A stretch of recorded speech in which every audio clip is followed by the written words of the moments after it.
Hi ಎಲ್ಲ ವಿದ್ಯಾರ್ಥಿಗಳಿಗೆ educate Karnataka ಚಾನಲ್ಗೆ ಸ್ವಾಗತ. ನಿನ್ನೆ ನಮ್ಮ KEAದವರು ಎಂಜಿನಿಯರಿಂಗ್ ಸೀಟ್ ಮ್ಯಾಟ್ಸ್ ರಿಲೀಸ್ ಮಾಡಿದ್ರು. ಅದರ ವಿದ್ಯಾರ್ಥಿಗಳು ತುಂಬಾ ಪ್ರಶ್ನೆಗಳನ್ನ ಕೇಳ್ತಾ ಇದ್ರು. ಅವುಗಳಿಗೆ ಉತ್ತರವನ್ನ ಈ ವಿಡಿಯೋ ತಿಳ್ಕೊಳ್ತಿದ್ದೀವಿ.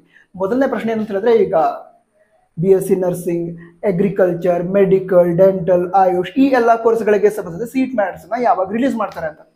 ನಮ್ಮ KEAದವರು ಈ ಎಂಜಿನಿಯರಿಂಗ್ ಜೊತೆಗೇನೆ ಈ ಎಲ್ಲ ಕೋರ್ಸ್ಗಳಿಗೂ ಕೂಡ ಕೌನ್ಸಿಲಿಂಗ್ ಅನ್ನ ನಡೆಸ್ತಾರೆ. ಅದಕ್ಕೋಸ್ಕರ ಈಗ ಮೆಡಿಕಲ್ ಆಗಿರ್ಬಹುದು, ಡೆಂಟಲ್ ಆಗಿರ್ಬಹುದು, ಆಯುಷ್ ಆಗಿರ್ಬಹುದು, ನರ್ಸಿಂಗ್, ಅಗ್ರಿಕಲ್ಚರ್, ಫಾರ್ಮಸಿ, ಸೊ ಈ ರೀತಿ ಎಲ್ಲ ಕೋರ್ಸ್ಗಳಿಗೆ ಸಂಬಂಧಿಸಿದ ಕೂಡ ಸೀಟ್ ಮ್ಯಾಟ್ಸ್ ರಿಲೀಸ್ ಮಾಡ್ತಾರೆ. ಕೌನ್ಸಿಲಿಂಗ್ ಸ್ಟಾರ್ಟ್ ಆಗುತ್ತಲ್ವಾ, ಅದಕ್ಕಿಂತ ಮೊದಲೇ ರಿಲೀಸ್ ಮಾಡ್ತಾರೆ. ಈ ವಾರದಲ್ಲಿ ಬರಬಹುದು, ಲೆಟ್ಸ್ ವೇಟ್. ಬಟ್ 100% ಈ ಎಲ್ಲ ಕೋರ್ಸ್ಗಳಿಗೆ ಸಂಬಂಧಿಸಿದ ಕೂಡ ಈ ಸೀಟ್ ಮ್ಯಾಟ್ಸ್ ಬರುತ್ತೆ, ವೇಟ್ ಮಾಡಿ. ಅದಂದ್ರೆ ಈಗಾಗಲೇ ಏನು ಎಂಜಿನಿಯರಿಂಗ್ ಕೋರ್ಸ್ಗಳಿಗೆ ಸಂಬಂಧಿಸಿದಂತೆ ಸೀಟ್ ಮ್ಯಾಟ್ಸ್ ರಿಲೀಸ್ ಮಾಡಿದ್ರೆ ಅದು ಡ್ರಾಫ್ಟ್ ಸೀಟ್ ಮ್ಯಾಟ್ರಿಕ್ಸ್ ಆಗಿರುತ್ತೆ. ಅಂದ್ರೆ ಅದರಲ್ಲಿ ಕೆಲವು ಚೇಂಜಸ್ ಆದರೆ ಆಗಬಹುದು ಆ ರೀತಿ. ಇದರ ನಂತರ ಫೈನಲ್ ಸೀಟ್ ಮ್ಯಾಟ್ಸ್ ಕೂಡ ರಿಲೀಸ್ ಮಾಡ್ತಾರೆ ಎಂಜಿನಿಯರಿಂಗ್ ಕೋರ್ಸ್ಗಳಿಗೆ ಸಂಬಂಧಿಸಿದಂತೆ.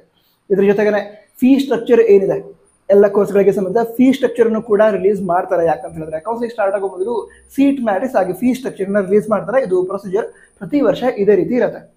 ಸೊ ಮುಂದಿನ ದಿನಗಳಲ್ಲಿ ಎಲ್ಲ ಕೋರ್ಸ್ಗಳಿಗೆ ಸಂಬಂಧಿಸಿದ ಸೀಟ್ ಮ್ಯಾಟ್ರಿಕ್ಸ್ ಬರುತ್ತೆ, ಹಾಗೆ ಫೀ ಸ್ಟ್ರಕ್ಚರ್ ಬರುತ್ತೆ. ನಂತರ ನಿಮಗೆ ಡೌನ್ಲೋಡ್ ಮಾಡ್ಕೊಳ್ಳೋದಕ್ಕೆ ಡಾಕ್ಯುಮೆಂಟ್ ವೆರಿಫಿಕೇಶನ್ ಸ್ಲಿಪ್ ಅನ್ನ ಕೊಡ್ತಾರೆ. ಅದನ್ನ ಡೌನ್ಲೋಡ್ ಮಾಡ್ಕೊಳ್ಬೇಕು. ಅದರ ನಂತರ ಕೌನ್ಸಿಲಿಂಗ್ ಸ್ಟಾರ್ಟ್ ಆಗುತ್ತೆ. ಬೇರೆ ಡೌಟ್ಸ್ ಇದ್ರೆ ಕಮೆಂಟ್ ಹೋಗಿ ತಿಳಿಸಿ. ವಿಡಿಯೋ ಸಹಾಯ ಆಗಿದ್ರೆ ಲೈಕ್ ಮಾಡಿ, ಫ್ರೆಂಡ್ಸ್ಗೆ ಶೇರ್ ಕೂಡ ಮಾಡಿ. All the best. ಜೈ ಹಿಂದ್, ವಂದೇ ಮಾತರಂ.